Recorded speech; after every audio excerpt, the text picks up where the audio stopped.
لا إله إلا الله محمد رسول الله لا إله إلا الله محمد رسول الله لا إله إلا الله محمد جہاں اور بہت سارے اذکار موجود ہیں جن کا کثرت سے ورد کرنا جنت میں جانے کا موجب بنتا ہے، وہاں ایک اور ذکر ہے لا حول ولا قوت الا باللہ۔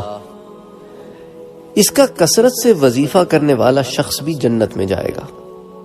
اس ضمن میں جو حدیث آتی ہے وہ سنن ابن ماجہ میں آتی ہے، حدیث نمبر ہے 3083۔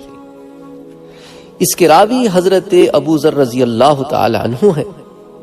وہ کہتے ہیں کہ مجھے اللہ کے رسول صلی اللہ علیہ وآلہ وسلم نے فرمایا، کیا میں تجھے جنت کے خزانوں میں سے خزانے کے بارے میں آگاہ نہ کروں؟ الا ادلک علی کنز من کنوز الجنہ؟ قلت بلا یا رسول اللہ صلی اللہ علیہ وسلم۔ میں نے کہا بے شک، مجھے آگاہ کیجیے اللہ کے رسول صلی اللہ علیہ وآلہ وسلم۔ تو آپ صلی اللہ علیہ وآلہ وسلم نے ارشاد فرمایا لا حول ولا قوت الا باللہ۔ اس کا ترجمہ یہ ہوتا ہے کہ اس کا مطلب یہ ہوتا ہے کہ نیکی کرنے اور برائی سے بچنے کی طاقت اللہ کی توفیق کے بغیر نہیں ہے۔ یہاں تو حدیث کا مضمون ختم ہو جاتا ہے لا حول ولا قوت الا باللہ۔ اب چند باتیں ہمیں یہاں سے ملتی ہیں۔ ایک تو یہ کہ لا حول ولا قوت الا باللہ کا مطلب کیا ہے کہ نیکی کرنے کی طاقت اللہ کی توفیق کے بغیر نہیں۔ تو بندہ یہاں پر عاجزی اور انکساری اختیار کرے، اگر نیک کام کرتا ہے تو غرور نہ کرے، تکبر نہ کرے کہ اس میں اس کا تو کچھ نہیں ہے، تو اللہ کی طرف سے رحمت ہے کہ اللہ نے اسے اس کام کے لیے چن لیا ہے کہ اس سے اپنے دین کا کام لے رہا ہے۔ اور اگر گناہوں سے بچتا ہے تو یہ بھی اللہ کی رحمت ہے اس پر کہ اللہ اسے گناہوں سے بچانا چاہتے ہیں، ورنہ وہ تو طاقت و قوت نہیں رکھتا۔ تو اس بات کا اظہار کثرت سے کرنا کہ باری تعالیٰ نہ نیکی کرنے میں میرا کوئی کمال ہے، نہ برائی سے بچنے میں میرا کوئی کمال ہے، یہ تو سب آپ کی طرف سے ہے۔ تو جب انسان کثرت سے اس کا ورد کرے گا تو انسان کی طبیعت میں غرور ختم ہوگا، میں پن ختم ہوگا، انا ختم ہوگی، اور وہ انکساری اختیار کرے گا، اللہ کی بندگی کرے گا بندہ بن کر۔ تو ایک تو اس کا بہت بڑا فائدہ یہ ہوتا ہے کہ لا حول ولا قوت الا باللہ۔ دوسرا یہ کہ یہ جنت کے خزانوں میں سے ایک خزانہ ہے۔ اب آپ یہ دیکھیں کہ جو جنت کے خزانے کو کثرت سے یاد کرے تو اللہ تعالیٰ اس کی برکت سے اسے جنت میں داخل کرتے ہیں کہ بھئی یہ تو جنت کا مشتاق ہے نا، جنت کو چاہتا ہے۔ اب آپ جس کو چاہتے ہیں اس کا ذکر کرتے ہیں نا، بار بار کرتے ہیں، اس سے چاہت بڑھتی ہے، اور سننے والا اس بات کو اپریشیٹ بھی کرتا ہے کہ ہاں بھئی یہ اس چیز کا چاہنے والا ہے یا اس شخص کا چاہنے والا ہے، تو چاہت کا اظہار ہوتا ہے۔ تو اللہ تعالیٰ نے اپنے رسول صلی اللہ علیہ وآلہ وسلم کے ذریعے جنت کے خزانوں میں سے خزانہ ہمیں عطا فرمایا۔ یہ اس کا کرم ہے، اس کی رحمت ہے، چاہتا تو نہ عطا کرتا، وہ تو چاہتا ہے کہ زیادہ سے زیادہ بندے جنت میں داخل ہوں۔ تو میرے پیارے بھائیوں اور میری بہنوں، آپ خدا کے لیے نا امید نہ ہوں۔ ہم سب گناہ کرتے ہیں، ہم سب خطا کرتے ہیں، لیکن اس کی ذات سے امید ہے، وہ غفور الرحیم ہے، وہ غفور الرحیم ہے۔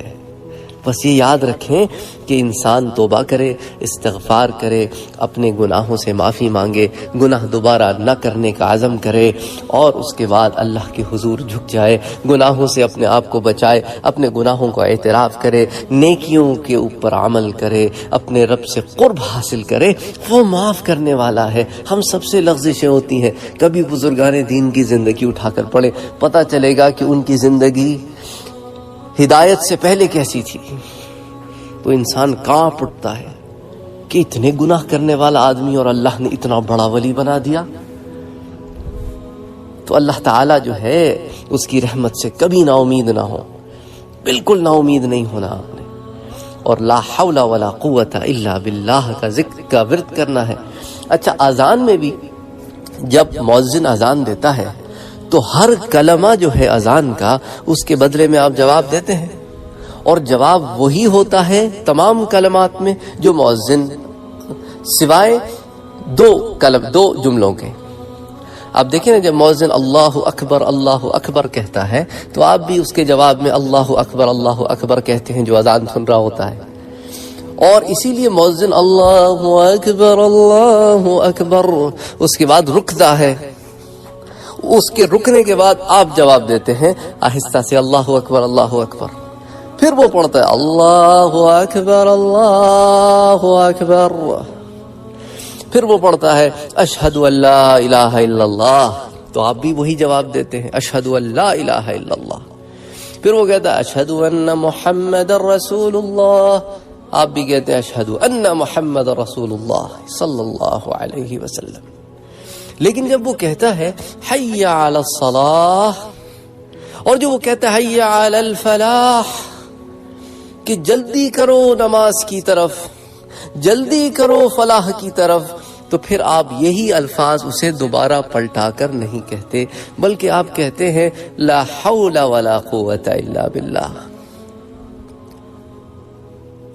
کبھی غور کریں کہ ساری اذان میں ہر چیز پلٹانی ہے، پر جب یہ جملے کہے جائیں تو ہم کہتے ہیں لا حول ولا قوت الا باللہ، کیونکہ باقی تمام جملے اگر آپ غور کریں تو اللہ سبحانہ و تعالی کی تکبیر ہے، یا اللہ پر ایمان ہے، اللہ کے رسول صلی اللہ علیہ وآلہ وسلم کی رسالت پر ایمان کا اقرار ہے، اللہ کی الوہیت کا اقرار ہے۔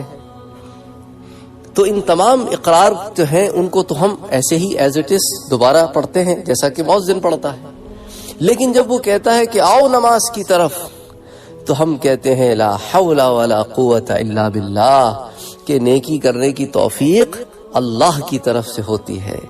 میں تو نماز کی طرف آ رہا ہوں، لیکن نماز کی طرف رغبت، نماز تک پہنچانا، نماز کے لیے آنا، نماز پڑھنے کی یہ ساری جو جد و جہد ہے اس کی توفیق میرے رب ہی کی طرف سے مجھے ملی ہے۔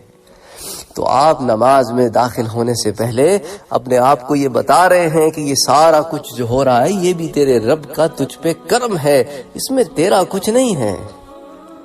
تو انسان ان کے ساری کے ساتھ نماز میں شامل ہوتا ہے کہ میں جو فلاح کی طرف آ رہا ہوں یہ میرا رب چاہتا ہے کہ میں فلاح پاؤں، میری سکسیس میرا رب چاہتا ہے کہ میں سکسیڈ ہو جاؤں، میرا رب چاہتا ہے کہ میں اس کی نماز پڑھوں۔